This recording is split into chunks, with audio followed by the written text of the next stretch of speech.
کسی ساتھی نے پوچھا ہے، بیٹھ جاؤ بھائی، کہ سبھی طرح اس کا کر گئی ٹھیک ہونے چلا اہل تشیع کے عقائد اور اس کے جوابات کسی خاص کتاب کا نام، بہت کتابیں ہیں. حضرت مولانا سرفراز خان صاحب صفدر رحمۃ اللہ علیہ کی کتاب ہے ارشاد الشیعہ، مختصر ہے، جامع ہے، وہ لے کر پڑھ لیں. یہ کہتا ہے کہ حدیث غدیر، اس کی وضاحت میں کر دیتا ہوں. یہ کہتے ہیں حضرت عیسیٰ علیہ السلام نے بھی حضور کو بیداری کے عالم میں جسد خاکی میں دیکھا ہے، معراج میں، اور موت بھی ان کی دین محمدی پر ہوگی. تو کیا وہ صحابی ہیں جبکہ نبوت کا مقام صحابیت سے؟ جی بالکل، حضرت عیسیٰ علیہ السلام کو یہ نسبت حاصل ہے. انہوں نے اپنی وفات سے پہلے نبی علیہ السلام کو آسمانوں پر دیکھا ہے، ملاقات کی ہے. تو ابن حجر نے لکھا حضرت عیسیٰ کی یہ جزوی فضیلت ہے کہ وہ نبی بھی ہیں اور محمد عربی کے صحابی بھی ہیں. دیکھیے جی، جتنا آج کے دور میں یزید کو برا سمجھا جاتا ہے، کیا اتنا برا آج سے 1000 سال پہلے بھی سمجھا جاتا تھا؟ اگر سمجھا جاتا تھا تو امام ابو حنیفہ کی 40 رکنی فقہی کمیٹی میں ایک شخص کا نام عافیہ بن یزید تھا. اس کا کیا جواب؟ بھئی یزید کو کافر تو نہیں ہے، ہم نے اس کو کافر تو نہیں کہا، اللہ کے بندے. یزید میں فسق و فجور تھا، مسلمان تھا، اس نے کچھ اچھے کام بھی کیے، کچھ برے کام بھی کیے، لیکن بہرحال اس کی وجہ سے خاندان نبوت کو بہت تکلیف پہنچی. تو ہمارے اکابر اس کی حمایت نہیں کرتے. تو یزید نام کے لوگ آئے ہیں، اس کا تو کوئی انکار نہیں ہے، لیکن چونکہ اس کے انکار ناموں کی وجہ سے وہ یزید اس وجہ حوالے سے بدنام ہوا. اور دوسری بات یہ ہے کہ یزید نام کے تو صحابی بھی ہیں. ہو سکتا ہے جنہوں نے یزید نام رکھا ہو صحابی کے نام پہ رکھا ہوگا. میں اس کی مثال عرض کرتا ہوں. اس کی مثال جو ہے،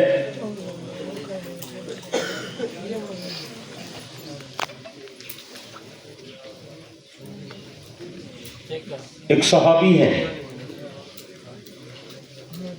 ان کا نام ہے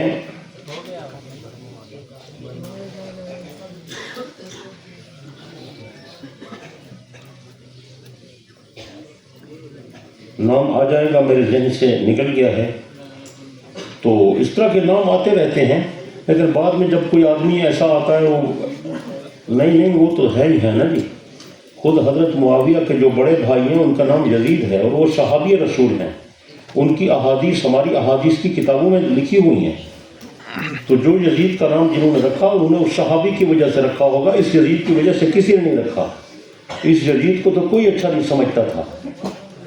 وہ بات سمجھ آ رہی ہے؟ عمر بن عبدالعزیز کے سامنے کسی نے یزید کو امیر المومنین کہہ دیا، انہوں نے کہا کوڑے لگاؤ. کیوں کہا اس کو؟ تو اس کے کارنامے ایسے تھے، اس کی وجہ سے اس کا دور جو ہے وہ بہت خراب تھا، اس وجہ سے لوگ اس کو وہ نہیں سمجھتے. اور آج کل یزید نام رکھنا ٹھیک نہیں ہے. اب جب آپ یزید نام رکھیں گے تو لوگ تو سمجھیں گے وہی یزید ہے. یہ تو کسی کو پتہ نہیں ہے کہ یزید نام کے صحابی بھی ہیں. سنا ہے کہ دیکھیں کوئی آدمی اگر کسی بڑے آدمی کی اولاد میں ایسا پیدا ہو جائے جو اہل سنت کے متفقن علیہ نظریات سے ہٹ جائے اور اس کے تفردات ہوں تو ہم بزرگوں کا احترام کرتے ہیں، لیکن نظریات کا جو ہے وہ تحفظ کرتے ہیں. زیادہ تحفظ نظریات کا چاہیے، شخصیات کا احترام چاہیے، لیکن پرچار نظریات کا چاہیے. سمجھ آ رہی ہے؟ اور یہ خیال کرنا ہے. آپ نے حضرت کے اصول کہاں سے نکالا کہ صحابی کا حدیث کے الفاظ کو سننا قطعی ہے؟ بھائی میں نے نہیں نکالا. کس نے کہا میں نے نکالا ہے؟ اس کا مطلب ہے آپ کو اعتماد نہیں آیا میں نے جو یہ بات بیان کی ہے. اگر میں حوالہ بتا دوں تو پھر تسلی ہو جائے گی، ہو جائے گی. یہ بات حضرت شاہ عبدالعزیز محدث دہلوی رحمہ اللہ نے لکھی ہے. آپ مانتے ہیں؟ اگر یقین نہ آئے تو بخاری کے حاشیے پر بھی لکھی ہوئی ہے. اور آپ کو یہ بھی تو بتانا پڑے گا کہ بخاری کا محشی کون ہے. اس کا مطلب ہے آپ کی تو معلومات کم ہیں. یہی بات مولانا سرفراز خان صاحب صفدر رحمہ اللہ نے بھی نقل کی ہے. یہی بات میرے جد امجد حضرت توسیع نے بھی نقل کی ہے. یہی بات امام اہل سنت علامہ عبدالشکور لکھنوی رحمہ اللہ نے بھی لکھی ہے کہ صحابی کی حدیث جو پیغمبر سے روبرو سنی وہ قطعی ہوتی ہے، یہ پکی بات ہے۔ اللہ کے بندے آپ سمجھتے کیوں نہیں ہیں؟ وہی زبان تو ہے جس سے قرآن نکلا، اسی زبان سے حدیث نکل رہی ہے، تو پھر آپ ایک کو قطعی کہہ رہے ہیں، ایک کو ضمی کہہ رہے ہیں، وجہ آپ مجھے بتا دیں اس کی، کچھ سمجھ آئیے؟ مجلس میں علماء بیٹھے ہیں، لہذا اجازت فی الحدیث عنایت فرما دیں۔ بھئی اجازت حدیث کی تو لینے کے لیے آدمی آئیں، پتہ چلے وہ ہیں کون۔ جو آدمی حیات الانبیاء کا منکر ہے اس کے لیے ہماری حدیث کی سند کی کوئی اجازت نہیں ہے۔ ماشاءاللہ۔ جو اہل سنت کے موقف سے ہٹا ہوا ہے اس کو ہم اپنی حدیث کی اجازت نہیں دے سکتے۔ پڑھتے ہم سے ہیں، اجازت ادھر لیتے ہیں، پھر ہم نوائیاں کسی اور کی کرتے ہیں۔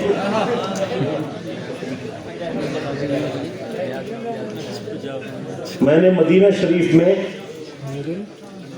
بحرینی عالم سے میں نے مذاکرہ مکالمہ کیا تھا مسجد نبوی کے اندر پورا ہفتہ عقیدہ حیات الانبیاء کے اوپر۔ 10 دنوں کے بعد اسے یقین آیا اور کہنے لگا کہ یہ عقیدہ سچا ہے اور ہم اہل عرب اس سے غافل ہیں۔ میں نے جب حدیث پیش کی الانبیاء احیاء فی قبورہم یصلون، اس نے کہا یہ ضعیف ہے۔ میں اس کو ان کی لائبریری میں لے گیا تھا اور میں شیخ البانی کی کتاب نکال کر اس کو دکھائی، کیونکہ وہ شیخ البانی کی تحقیق کو تسلیم کرتے ہیں۔ شیخ البانی نے لکھا کہ الانبیاء احیاء فی قبورہم یصلون کی جو حدیث ہے یہ ضعیف بالکل نہیں ہے، یہ حسن صحیح ہے۔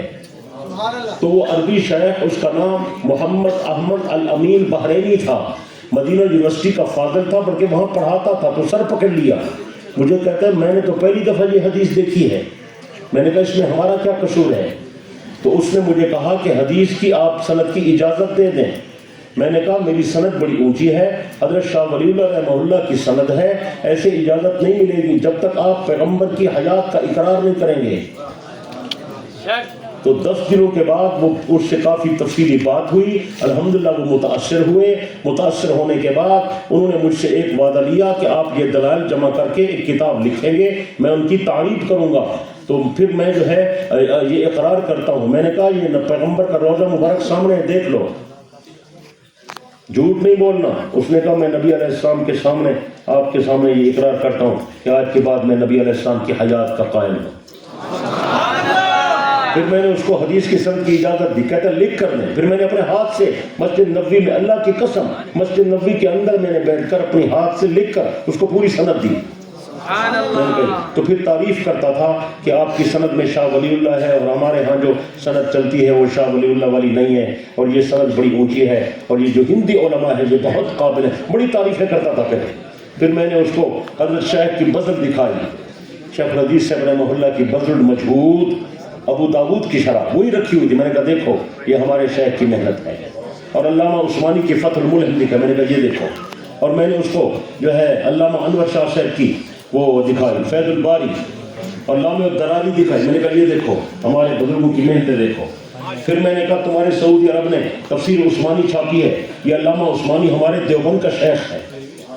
تو پھر وہ بہت متاثر و خوشی سے ہوتا تھا اور کہتا تھا کہ ہم لوگ غافل رہے اور ہمیں کہا کہ یہ تو سب مشرک ہے، اور آج پتہ چلا کہ یہی صحیح علم ان لوگوں کے پاس ہے۔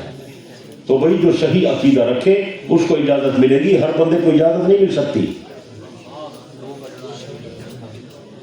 ایک جو روایت آپ نے سنائی ہے ابن سبا والی، اور یہ حضرت علی کا کوئی مضبوط حوالہ، بڑے حوالے ہیں اس کے، ایک حوالہ آپ بھی کتب خانے پر آئے ہوئے ہیں،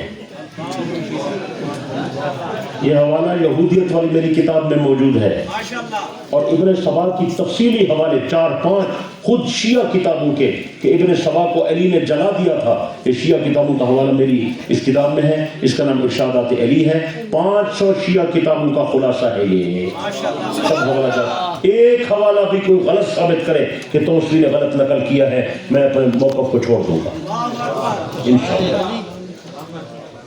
اور کہتے ہیں یہ حضرت معاویہ، کیا حضرت معاویہ باغی تھے جو حضرت خلاف کے کھڑے ہوئے تھے؟ جیسے حضرت علی کا قول ہے اخواننا بغوا علینا، اس کو کنز میں بھی نقل کیا۔ بھئی بات یہ ہے، پہلی بات یہ ہے کہ صحابہ کے بارے میں آپ حضرات محتاط گفتگو کیا کریں۔ میری